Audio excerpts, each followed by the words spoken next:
MP high court की Gwalior bench परिसर में डॉक्टर भीमराव अंबेडकर की प्रतिमा स्थापना का विवाद गहराता जा रहा है। मामले में भीम आर्मी लगातार प्रदर्शन कर रही है। बुधवार को भी भीम आर्मी ने फूलबाग मैदान में जोरदार प्रदर्शन किया।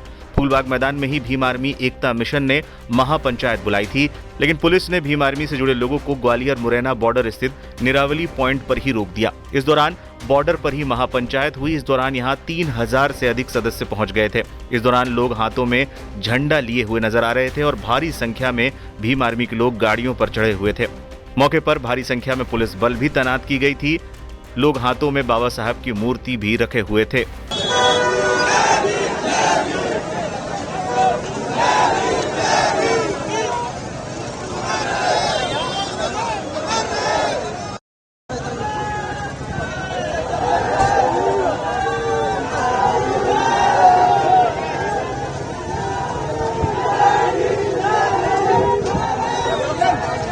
महापंचायत के मंच से भीम आर्मी एकता मिशन के राष्ट्रीय अध्यक्ष विनय रतन सिंह समेत कई नेताओं ने घोषणा की, चाहे जो हो, अंबेडकर की मूर्ति ग्वालियर हाईकोर्ट परिसर में ही स्थापित की जाएगी। बाबा साहब ने संविधान बनाया जो सभी नागरिकों के अधिकारों की रक्षा करता है। ऐसे में उनकी प्रतिमा का विरोध करने वालों को ये समझना होगा, यदि शांतिपूर्वक बात नहीं मानी गई तो आंदोलन तेज किया जाएगा।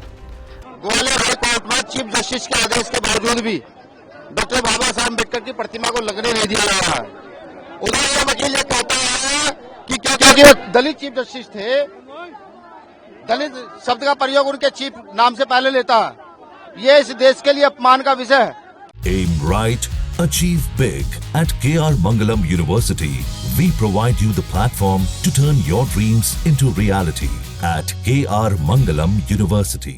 बाबा साहब इस देश की धरोहर है और वो धरोहर के खिलाफ अनाप शराब अभद्र भाषा का प्रयोग कर रहा है। फिर भी अब तक उसका लाइसेंस रद्द नहीं हुआ है। बाबा साहब अम्बेडकर की प्रतिमा लग जानी चाहिए थी, अब तक नहीं लगी है। अभी तो सिर्फ जो है सरकार को चेताने आए हैं, टेलर दिखाने आए हैं। वो जो कुछ एडवोकेट मनुवादी व्यवस्था के लोग जो ये कह रहे थे कि भीम आर्मी ये है वो है, तो उसको ये बताने आए कि भीम आर्मी बहुत मजबूत है। वो तो उच्च न्यायालय है, संविधान को मानने वाले हम लोग हैं। अगर इस देश के किसी भी कोने में कोई किसी के दिमाग में भ्रम हो, वो ये कहता हो कि भीम आर्मी मूर्ति नहीं लगा सकती डॉक्टर अम्बेडकर की, तो 2 घंटे में कहता हूँ 2 घंटे में लगा के दिखा दूंगा। 2001-2 से पहले आरएसएस अपने मुख्यालय पर तिरंगा नहीं लगाता था। ये वही लोग हैं जिन्होंने डॉक्टर अम्बेडकर का विरोध किया। जब हिंदू कोड बिल आया तो इन्हीं लोगों ने विरोध किया। आज वो तिरंगे की बात करने लगे हैं, वो इतने देश प्रेमी हो गए हैं। नहीं, ये षड्यंत्र है डॉक्टर बाबा साहब अम्बेडकर के खिलाफ। ये षड्यंत्र है हर उस व्यक्ति के खिलाफ जो परिवर्तन चाहता है, न्याय के लिए आगे बढ़ना चाहता है। बाबा साहब अम्बेडकर सामाजिक परिवर्तन के इस देश के नहीं, पूरे विश्व के एक आइडियोलॉजिकल व्यक्ति है, क्रोधा है। संविधान सभा में जितने भी साथी हैं सबका हार्दिक सम्मान करता हूँ, लेकिन मैं BN राव जी का नाम आपके मुंह से सुन रहा हूँ। मैं यहाँ से जाऊंगा, उनको पढ़ूंगा, ठीक है, सम्मान करता हूँ, तहे दिल से सम्मान करता हूँ हर व्यक्ति का। लेकिन डॉक्टर बाबा साहब अम्बेडकर जो प्रारूप समिति के अध्यक्ष थे, जिन्होंने पूरा मसौदा तैयार किया, उनके विषय में, उनके अपमान में कोई बर्दाश्त नहीं की जाएगी। अभी हम अपने लोगों से बात करेंगे, क्योंकि आज अम्बेडकर महापंचायत है। इस पंचायत में फैसले लिए जाएंगे कि आगे हमें क्या करना है। बता दें कि भीम आर्मी भारत एकता मिशन की ओर से बुलाए गए महापंचायत में अन्य शहरों से शामिल होने आ रहे कार्यकर्ताओं की बढ़ती भीड़ को देखते हुए पुलिस ने इनको रोका भी। दिल्ली और आगरा की ओर से आ रहे वाहनों को धौलपुर और मुरैना में ही रोक लिया गया, ताकि कोई भी बड़ा जनसमूह ग्वालियर शहर में प्रवेश न कर सके।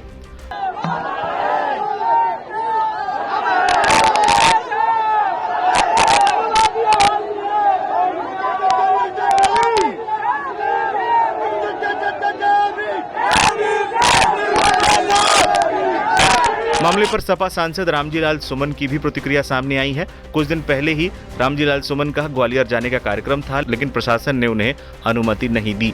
मीडिया से बात करते उन्होंने कहा कि जब कोर्ट के बाहर मनु की प्रतिमा लग सकती है तो बाबा साहब की क्यों नहीं। मैं उनकी बुद्धि के लिए प्रार्थना कर सकता हूँ। हमारा परसों ग्वालियर जाने का कार्यक्रम था। तीन बार उच्च न्यायालय के मुख्य न्यायाधीश ने, मध्य प्रदेश उच्च न्यायालय के न्यायाधीश ने 3 बार आदेश किए कि बाबा साहब की प्रतिमा मध्य प्रदेश की हाईकोर्ट बेंच की जो खंडपीठ है ग्वालियर में लगनी चाहिए, लेकिन कुछ सिरफिरे लोगों ने उस मूर्ति को लगने नहीं दिया। और मैं ऐसा मानता हूं कि मूर्ति नहीं लग पा रही है, उसकी पूरी जिम्मेदारी राज्य सरकार की है। हम सरकार में भी रहे और सड़क का भी अनुभव हम लोगों को है। सरकार की असीमित शक्तियां होती हैं। अगर मध्य प्रदेश सरकार चाहती तो वह निश्चित रूप से बाबा साहब डॉक्टर अम्बेडकर की प्रतिमा लग जाती। जो लोग विरोध कर रहे हैं, उनसे कहना चाहूंगा वो अपनी गलतफहमी दूर कर लें। उनके विरोध करने से बाबा साहब डॉक्टर अम्बेडकर की अहमियत या हैसियत कम नहीं हो जाएगी। पूरी दुनिया में आज उनका नाम बहुत ही श्रद्धा के साथ लिया जा सकता है। और ये कितनी दुखद बात है कि जब देश का संविधान बन रहा था तो कुछ लोग ये कह रहे थे कि जब मनु महाराज का संविधान हमारे देश में मौजूद है तो किसी और संविधान की जरूरत नहीं है। ये उसी मनोवृत्ति के लोग हैं। और मुझे बेहद तकलीफ के साथ कहना पड़ता है कि जयपुर हाई कोर्ट के प्रांगण में मनु की मूर्ति लगी है, लेकिन ग्वालियर हाई कोर्ट के प्रांगण में बाबा साहब की मूर्ति नहीं लग सकती। ये कैसा चिंता का विषय है। और मैं समझता हूँ मध्य प्रदेश सरकार को तत्काल अपनी शक्तियों के प्रभाव का इस्तेमाल करके वहाँ बाबा साहब डॉक्टर अम्बेडकर की मूर्ति स्थापना का मार्ग प्रशस्त करना चाहिए। कांग्रेस ने भी मामले पर राज्य की बीजेपी सरकार को आड़े हाथों लिया है। प्रदेश अध्यक्ष जीतू पटवारी ने मामले को लेकर एक प्रेस कॉन्फ्रेंस भी की थी और राज्य सरकार पर कई गंभीर आरोप लगाए थे। हाईकोर्ट परिसर में बाबा साहब भीमराव अंबेडकर की मूर्ति की स्थापना होनी चाहिए और इसको लेकर जो कानूनन एक पहल होती है, हाईकोर्ट की परमिशन के साथ पूरी प्रक्रिया भी कंप्लीट थी। उसके बावजूद अगर सामाजिक आरएसएस के दबाव में आकर अगर ये प्रक्रिया रोकी गई तो देश के लिए चिंता का विषय है। और जो निर्माण संविधान के निर्माता ने किया, अगर न्याय करने वाले मंदिर में उनकी स्थापना नहीं होगी तो कहाँ होगी। कांग्रेस पार्टी इसको स्पष्ट तौर पर उन लोगों को खारिज करती है जिन्होंने इसको रोकने की कोशिश की और स्पष्ट तौर पर हम मूर्ति के पक्ष में हैं। इसके लिए हम सामाजिक जनजागरण, राजनीतिक आंदोलन और राहुल गांधी जी की जैसी सोच है संविधान की रक्षा को लेकर जो भी संवैधानिक लोकतांत्रिक व्यवस्था के अंतर्गत राजनीतिक प्रोग्राम, सामाजिक प्रोग्राम, एजुटेशन के प्रोग्राम हो सकते हैं वो करेंगे।